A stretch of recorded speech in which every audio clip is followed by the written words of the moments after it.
একটা family get টুগেদারের কারণে আম্মুর বাসায় চলে যেতে হয়েছিল। যতই বলে রাখি না কেন, বিশেষ কোনো দিবসে বাড়ি থেকে বের হব না, আম্মুর বাসায় যাব না, নিজের বাড়িতে নিজের মতো রান্নাবান্না আয়োজন করব, সেটা আর কোনো না কোনো কারণে হয়ে ওঠে না। Hello everyone, you are watching Priya's world. নতুন হয়ে থাকলে পেজটি ফলো করে দিও। পহেলা বৈশাখ, বৈশাখের দিন বৃষ্টি হবে না এমনটা তো হয় না। যদিও কাল বৈশাখী ঝড়ের অপেক্ষায় ছিলাম, সবাই ভেবেছিলাম শিল পড়বে, ঝড়ো হাওয়া হবে, কিন্তু না, খুব সুন্দর স্নিগ্ধ একটা বৃষ্টি হয়েছে। এই যে দেখো, লাল কাচের চুড়ি পরে বৃষ্টি হাতে একটা ভিডিও করে নিলাম। আর আম্মুর বাসায় গেলে এই ভর্তাটা আমার অনেক বেশি ভালো লাগে। আম্মু শুটকি ভর্তা অনেক মজা করে। এবার অন্যরকম একটা ভর্তা করেছিল, এটা হচ্ছে সিমের বিচি ভর্তা। আগে থেকেই সেদ্ধ করে ছিলে রাখা সিমের বিচি আম্মু ডিপ ফ্রিজে সংরক্ষণ করে, তারপর ভর্তায় তরকারিতে বের করে দেয়। আর ছোট বোন ওর হাজব্যান্ডের জন্য স্পেশাল পুডিংটা বানিয়েছিল। ও এই পুডিংটা অনেক বেশি ভালো বানায়, জানি না ওর পুডিংটা কেন এত পারফেক্ট হয়। একেবারে সব পরিমাপ এক এবং প্রসেস এক রাখার পরেও ওর মতো পারফেকশন আমার পুডিংয়ে আসে না। যাই হোক, এটা নিয়ে আর কষ্ট না পাই, নেক্সট টাইম থেকে বলেছি নিজে আর পুডিং বানাবো না, ওকে দিয়ে পুডিং বানিয়ে তারপর বাসায় নিয়ে আসবো। আমার এই টাইপের খাবার খেতে খুবই ভালো লাগে, ডেজার্ট আইটেম খুবই পছন্দ করি। আফটার অল আম সুইট লাভার।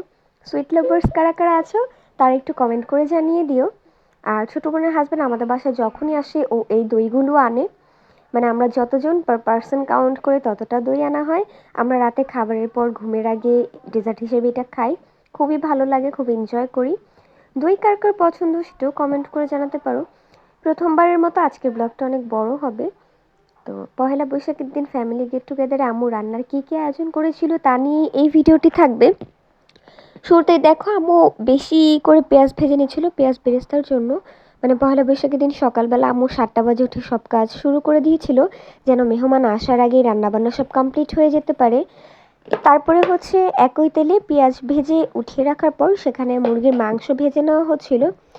আমি আম্মুকে টুকটাক একটু হেল্প করছিলাম, কারণ আম্মুর ঘরে আদার্স কাজ ছিল, গোছ কাজ করতে হচ্ছিল, বিভিন্ন জিনিসপত্র আনতে ঘরে যাচ্ছিল।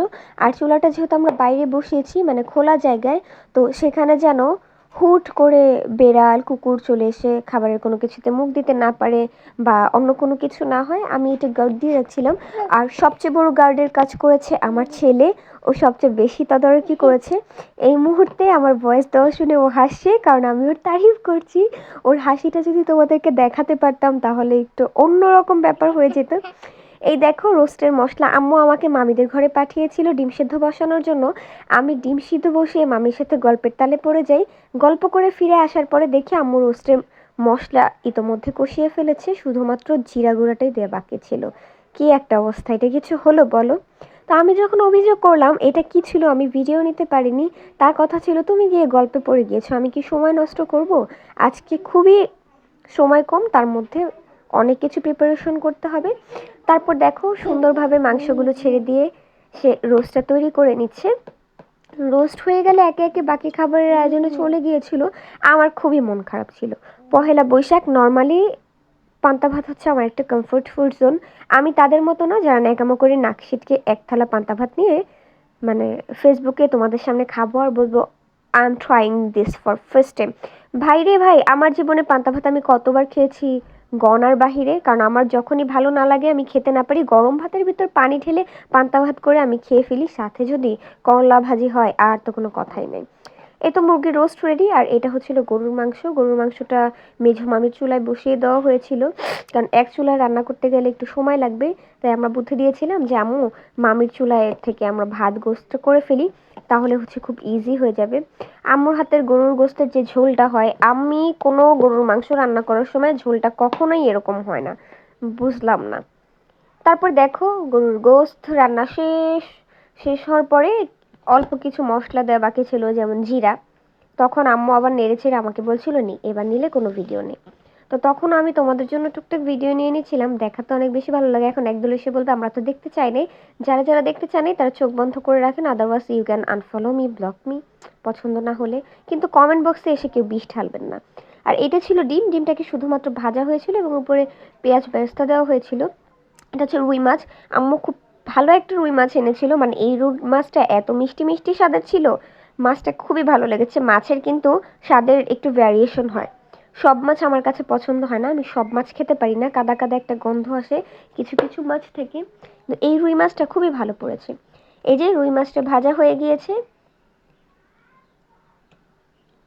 তারপর দেখো রুই মাছ ভাজার পরে আম্মু আবার একটা গ্রেভি তৈরি করে রুই মাছের উপরে দিয়ে দিয়েছিল।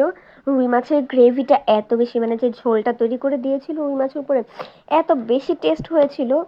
আর সাথে আয়োজন করা হয়েছিল ভাত এবং পোলাও। আমি পোলাওয়ের ভিডিওটা নিতে পারিনি, কারণ ওই সময়ে আমি রেডি হওয়ার কাজে ব্যস্ত ছিলাম। আমার ছেলেকে একটু প্যাম্পারিং করেছি, ওকে রেডি করেছি। বিকালের ঝপঝপিয়ে বৃষ্টিটার প্রতীক্ষায় ছিলাম, আমি এই বৃষ্টিটাকে খুবই পছন্দ করি। তারপর দেখো পয়লা বৈশাখ মানে হাতে লাল চুড়ি, আমি একটু হাতে মেহেদি দিয়ে আলপনার মতো করার ট্রাই করেছিলাম, একটু ভিডিও করে নিলাম। বৃষ্টি কমার পরে আমরা ছাদে গিয়েছিলাম কয়েকটা ছবি তোলার জন্য। It's our family time. কেমন লাগলো ব্লগটি কমেন্ট করে জানিও। আমাদের ছেলে ক্যামেরার দিকে তাকাতে চায় না, তাকালে হাসতে চায় না, ওর বাবা ওকে ট্রেনিং দিচ্ছিল। That's all for today.